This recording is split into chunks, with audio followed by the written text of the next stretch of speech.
Poucas doenças apresentam sintomas tão extraordinários quanto a catalepsia. Suas causas comuns incluem o excesso de trabalho intelectual, o abuso de bebidas alcoólicas ou qualquer alteração no equilíbrio do corpo, especialmente nos órgãos do cérebro. A catalepsia é uma condição letárgica caracterizada por imobilidade absoluta e rigidez intensa dos membros, que permanecem na posição que estavam no momento do ataque ou quando são colocados. O pulso enfraquece, mas continua batendo. A respiração torna-se quase imperceptível. O queixo contrai-se convulsivamente, a pele esfria e os olhos permanecem abertos, mas com a pupila completamente imóvel, sem reação à luz, indicando que o paciente não enxerga nada. Apesar de o paciente conseguir ouvir e manter o olfato, nem os odores mais intensos conseguem interromper o ataque. A pele perde toda a sensibilidade e os episódios dessa doença, que mimetizam todos os sinais de morte, muitas vezes persistem por 12 horas. Geralmente, terminam com suspiros, bocejos e um tipo de delírio. Os ataques ocorrem de forma súbita e imprevisível. A catalepsia é frequentemente responsável por enterros prematuros, onde as pessoas são erroneamente consideradas mortas. A seguir, são detalhados os eventos de um enterro desse tipo, conforme narrado por um inglês que quase foi vítima dessa enfermidade terrível e escapou por um golpe de sorte. Experimentei por um tempo um colapso nervoso. Minhas forças diminuíam gradualmente, mas a sensação de vida parecia se intensificar à medida que minhas faculdades corporais diminuíam. Pelos gestos do médico, percebi que ele havia perdido a esperança de me salvar. E a dor silenciosa, mas expressiva, dos meus amigos indicava que todos os esforços da medicina eram em vão. Uma noite, a crise se abateu sobre mim. Fui tomado por um tremor generalizado e um zunido ensurdecedor. Ao redor da minha cama havia uma série de figuras peculiares. Eram brilhantes, etéreas e desprovidas de corpo. O quarto estava iluminado, apresentando um cenário solene. Tentei me mover, mas isso se revelou impossível. Uma confusão terrível envolveu meus sentidos. No entanto, após alguns momentos, recobrei a consciência e lembrei-me de tudo o que acontecera, mantendo minha plena capacidade cognitiva. Em resumo, eu desfrutava de tudo que pertence à vida, exceto pela capacidade de agir e falar. Ouvia gemidos e a voz do enfermeiro declarando: "Está morto." Não consigo descrever o que senti ao ouvir essas palavras sombrias. Tentei um último esforço para me mover, mas nem sequer consegui mexer as pálpebras.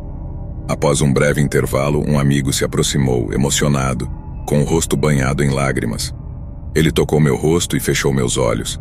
Fui envolto na escuridão, mas ainda podia ouvir, sentir e sofrer. Depois que meus olhos foram cerrados pelas conversas das pessoas no quarto, soube que meu amigo havia partido, e logo depois senti os agentes funerários me envolvendo em mortalhas. Sua indiferença gélida era mais dolorosa do que a dor dos meus amigos. Viravam-me, riam e tratavam com brutalidade o que chamavam de cadáver. Quando esses miseráveis terminaram, retiraram-se e começaram as formalidades fúnebres. Durante 3 dias, muitos amigos vieram me visitar. Eu os ouvia falar baixo sobre minhas virtudes e defeitos, e sentia os dedos de muitos deles tocando meu rosto. No 3º dia, falavam do mau cheiro no quarto. Veio o caixão, colocaram-me dentro, e senti as lágrimas do meu amigo caírem sobre meu rosto. Após alguns minutos, percebi que todos os meus amigos e conhecidos se retiraram e que os carpinteiros entraram para fechar o caixão. Eram 2. Um saiu antes de terminar o trabalho. O outro eu ouvia assobiar enquanto usava a serra, parava, ficava em silêncio e por fim martelava o último prego. Fiquei sozinho. Todos fugiam do meu quarto. No entanto, eu sabia que ainda não estava enterrado. Embora imóvel e na escuridão, ainda mantinha alguma esperança, que rapidamente se dissipou. Chegou o dia do enterro. Senti o caixão ser erguido e levado. Percebi que o colocaram na carruagem e que muitas pessoas o cercavam, algumas falando de mim com carinho. A carruagem começou a se mover. Sabia que me levavam para o cemitério. O coche parou e tiraram o caixão. Pelos movimentos irregulares, notei que era carregado nos ombros de algumas pessoas. Houve uma pausa. Ouvi o som das cordas, o caixão se movendo e pouco depois percebi que ele balançava. Descia e parou no fundo da cova. Ouvi as cordas caindo sobre o caixão. Fiz um esforço terrível para me mover, mas todos os meus membros permaneceram imóveis. Pouco depois, Jogaram algumas mãos de terra sobre o caixão e houve uma breve pausa. Após alguns minutos, o som da pá alcançou meus ouvidos. A terra caía sobre mim e o barulho, mais assustador que o estrondo do trovão, me enchia de horror. Gradualmente, o ruído diminuiu e, pela surdez do som, percebi que a cova estava completamente preenchida. Com a conclusão dessa operação, tudo ficou em um silêncio profundo.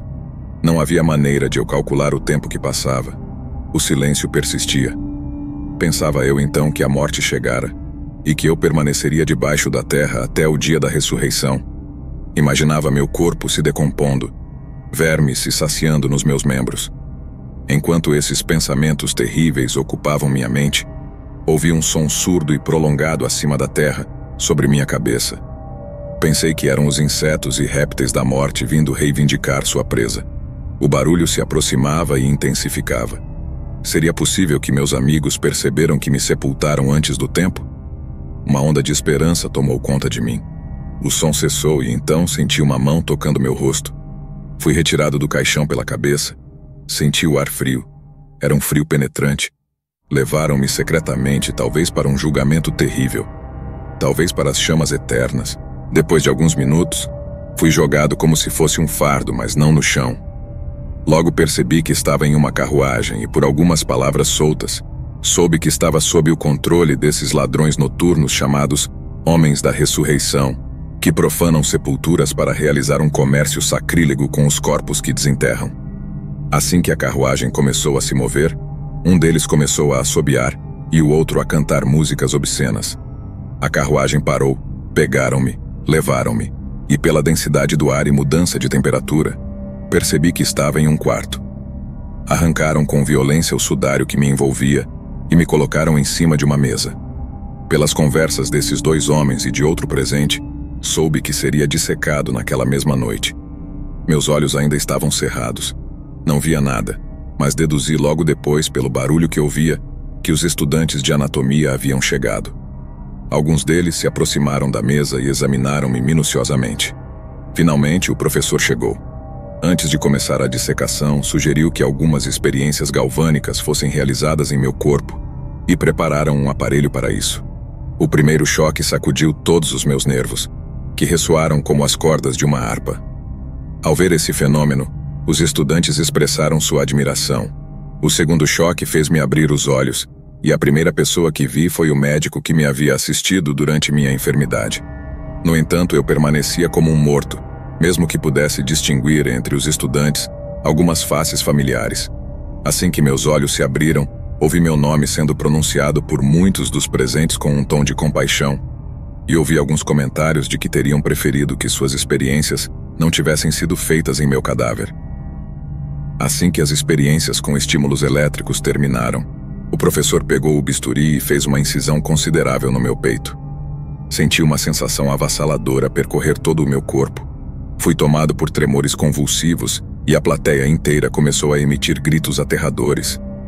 Os laços da morte haviam sido rompidos. A letargia tinha se dissipado. Todos me prestaram os cuidados necessários e após uma hora recuperei completamente todas as minhas faculdades. E essa é minha história, meu relato. Meu pesadelo real, maldita catalepsia. Fala pessoal, beleza? Se você gostou da história, deixe seu like e considere se inscrever no canal Sexto Saber e também compartilhe com seus amigos. Até a próxima.